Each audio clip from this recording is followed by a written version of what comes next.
Salut, c'est Chris. Aujourd'hui, on se retrouve pour reparler de ma BM que j'ai achetée il y a 4 mois.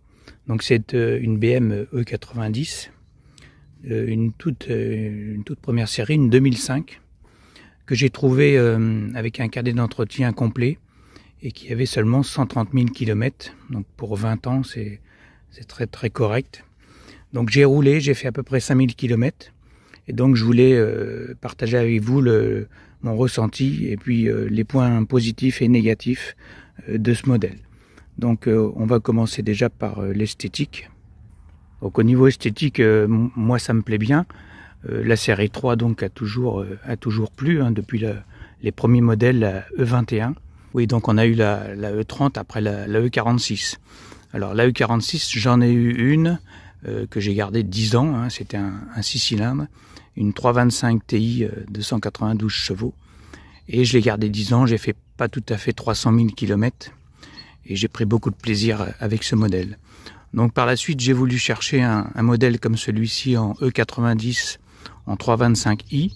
Et bon, j'ai pas trouvé dans mon budget. Donc je me suis rabattu sur celle-ci. C'est une 320i 4 cylindres qui fait 150 chevaux. Et en fait, je suis pas déçu hein, en attendant d'en trouver une en 6 cylindres. C'est quand même une belle voiture. Donc on va parler de celle-ci. Donc la série 3, elle est très connue. Hein. Elle a une carrière bien longue. Et au niveau esthétique, déjà, voilà, moi je trouve ça très, très bien. Hein. La ligne est belle. Donc c'est une compacte berline. Donc les jantes sont alu. Alors un avantage, on va commencer par cet avantage, c'est au niveau des jantes. On a le dessin des jantes qui est en retrait par rapport au tour de la jante. Donc vous pouvez remarquer qu'elles sont impeccables, elles n'ont pas frotté du tout. Donc ça c'est un point positif. Hein. Donc on va adopter tous les points positifs et négatifs. Et puis à la fin on fera une synthèse de ce modèle, à savoir si c'est intéressant d'en acheter une, voir l'évolution, voir si ça vieillit bien et tout ça. Donc au niveau esthétique, alors il y a une chose qui me déplaisait fortement, c'était les rétroviseurs. Pour moi, ça ressemble à des oreilles de Mickey, hein, donc je vous fais voir en photo. Alors donc, moi je les ai changés, j'ai trouvé des coques façon M3 là. Donc au niveau design, c'est quand même beaucoup mieux. Ça rajeunit un peu le modèle. Et puis au niveau, sinon j'ai juste changé les paupières de calandre et la calandre en noir, puisque d'origine c'est chromé. Voilà, donc ça lui donne un petit côté moderne qui est pas mal du tout. Alors au niveau carrosserie, voilà, alors là c'est un petit problème, un petit défaut qu'on remarque. Eh bien c'est que la voiture n'est pas protégée du tout avec des baguettes ou quoi que ce soit sur les côtés. Et du coup bah ça frotte pas mal. Alors moi j'ai un beau frottement ici, je sais pas si on le voit sur la caméra là. Donc ça c'est à revoir avec des rayures sur le bouclier. Mais bon, c'est pas étonnant puisqu'il n'y a aucune baguette, aucune protection sur ce modèle. Donc ça c'est un petit défaut, surtout si on roule en ville. Alors ce qui est pas mal, c'est que l'ancien propriétaire avait mis des petites baguettes au niveau de la porte là, et que je vais laisser parce que ça protège pas mal quand on ouvre la porte. Donc au niveau esthétique, je vous montre l'arrière avec son coffre. Ces petits feux en amande, moi j'aime bien. Voilà l'échappement avec un tube ovale, avec une jolie sonorité, je vous ferai écouter à la fin. Voilà, donc la phase 1 a des feux de recul blanc. Et je crois que le modèle d'après, la phase 2, a des feux un peu différents, avec du orange. Alors voilà, au niveau esthétique, ce qu'on peut dire du modèle. Donc au bout de 20 ans, on peut remarquer que ça vieillit plutôt bien. Hein. Vous voyez, les bandes noires là n'ont pas bougé. Souvent de fois sur certains modèles, ça s'abîme. Les joints sont impeccables. La peinture est très belle. Peinture métallisée, c'est une espèce d'anthracite, hein, légèrement avec un tout petit peu de violet à l'intérieur. Voilà, au niveau esthétique, on est bien. Alors vous avez vu peut-être à l'intérieur les sièges en cuir beige. Alors j'étais pas fan des couleurs de cuir à l'intérieur, mais franchement vu l'état de l'intérieur, on dirait qu'il est neuf. Les cuirs sont vraiment de super qualité, moelleux, souples, et les sièges sont très confortables. Voilà, au niveau esthétique, tout ce qu'on peut en dire.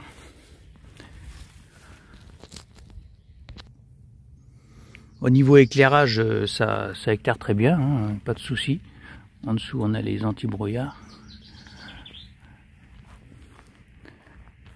Alors, un défaut, voilà, un défaut un peu récurrent, mais qui peut s'arranger, c'est au niveau des pneus. Donc sur ce modèle d'origine, ce sont des pneus run flat qui ne crèvent pas. C'est une espèce de grosse bande caoutchouc à l'intérieur du pneu. Et bah, le souci, c'est que c'est raide. C'est raide et on ressent, surtout sur une route dégradée, sur la petite route, on ressent les défauts de la route. Donc moi je conseille vivement de changer de pneus, mettre des pneus ordinaires, pas des run flat qui sont vraiment désagréables au niveau du roulage. Voilà, je vais vous montrer l'intérieur.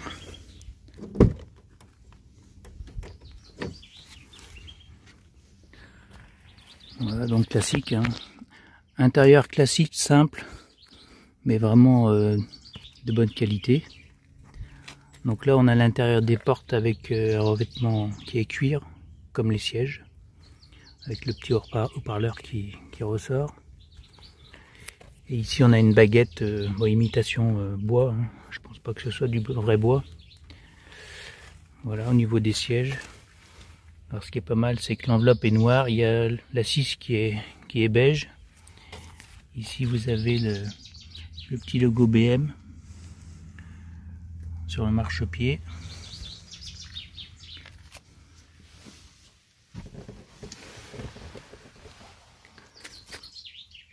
Au niveau des compteurs, alors au niveau des compteurs, ce qui manque c'est température d'eau, ça c'est un minimum, et température d'huile, bon on n'en parle pas. Déjà sur ma BM E46 6 cylindres, j'avais pas la température d'huile, mais là il n'y a même pas l'eau. Et un autre défaut pour moi, c'est qu'il n'y a pas de jauge manuelle au niveau de l'huile dans le compartiment moteur. Donc voilà, il faut rentrer dans l'ordinateur pour voir le niveau d'huile. Ici vous avez donc le bouton Start. Donc on enclenche la clé ici. On appuie une fois ou deux fois suivant les modèles. Et après on démarre. Donc là, le poste radio, la climatisation, le pommeau de vitesse qui tombe bien sous la main. Alors, comme toujours chez BM, très bonne ergonomie, hein, on est bien installé, les sièges sont confortables.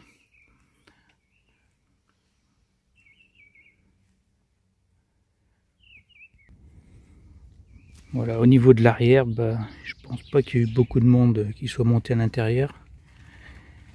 Parce que quand on regarde le cuir, il est vraiment impeccable. Impeccable, souple et propre. Voilà l'arrière des sièges en noir. Voilà, au niveau intérieur, c'est vraiment, ça fait un peu luxueux. Et puis derrière les appuis-têtes, 3 appuis-têtes avec la trappe à ski. Donc on peut ouvrir comme ça. Et puis après on a un boîtier là. Voilà, on peut passer les skis.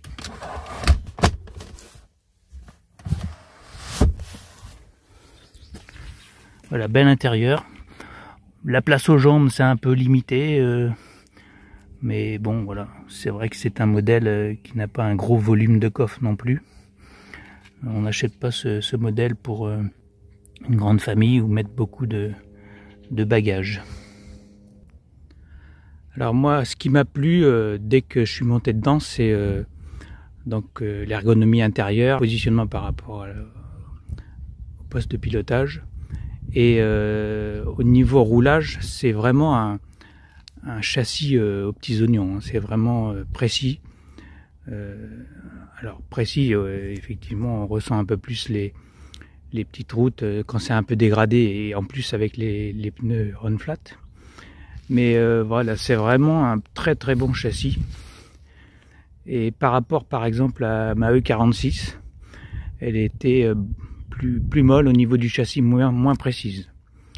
Voilà, donc là c'est vraiment un atout très intéressant qu'on retrouve d'ailleurs sur beaucoup de BM. C'est le feeling BM sportif.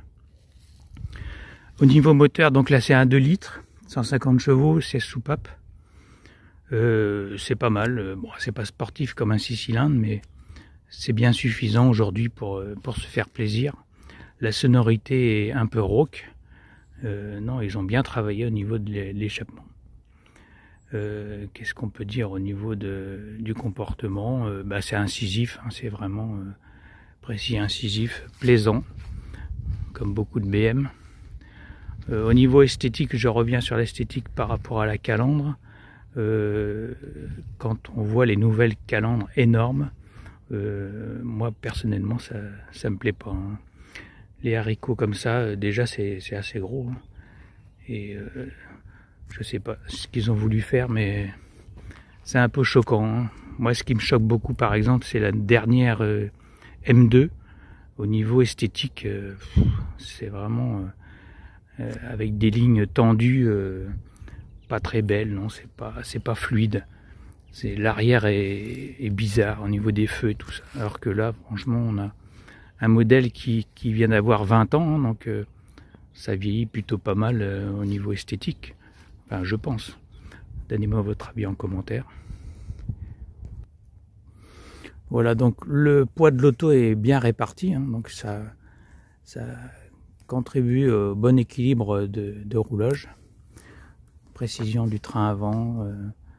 Non, franchement, c'est très agréable à conduire. Alors, au niveau des points négatifs, donc on a parlé de la carrosserie très exposée. Hein. On le voit sur mon bouclier arrière hein, qui est aussi frotté. Donc moi j'ai acheté l'auto parce qu'elle avait un carnet complet, peu de kilomètres. Et bon, au niveau carrosserie, je vais me débrouiller pour arranger tout ça.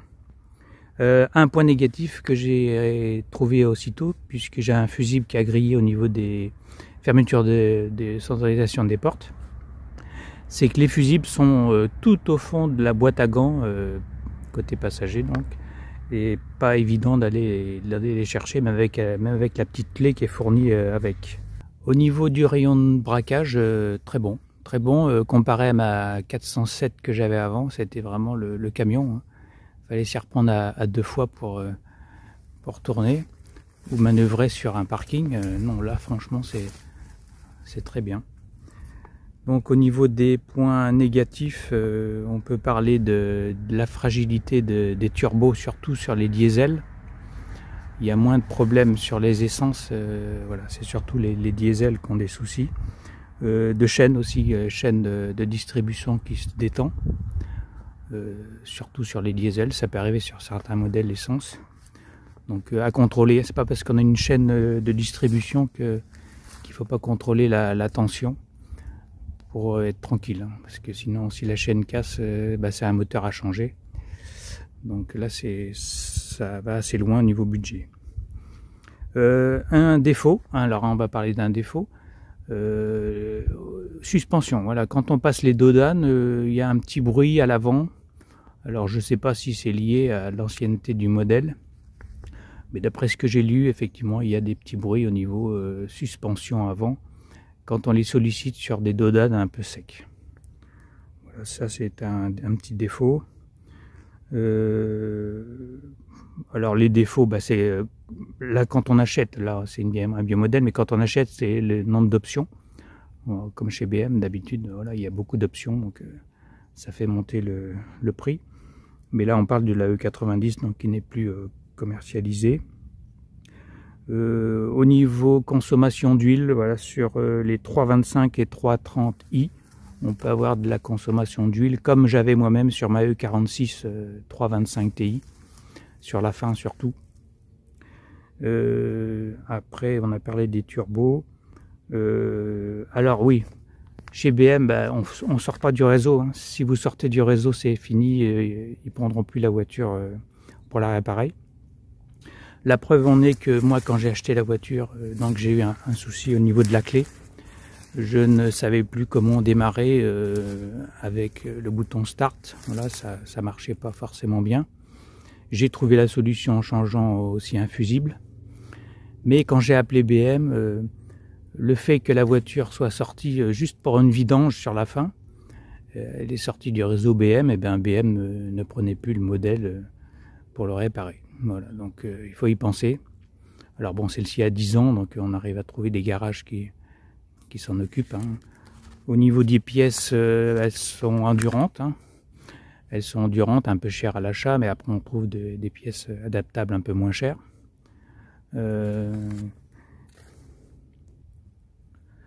On a aussi des moteurs de lave-glace qui lâchent. Moteur de lave-glace, moteur de fermeture des portes. Bon, après c'est sur beaucoup de modèles hein, avec l'ancienneté. Au bout de 20 ans, c'est un peu normal qu'il y ait de l'usure. Hein. Ça, c'est irrémédiable.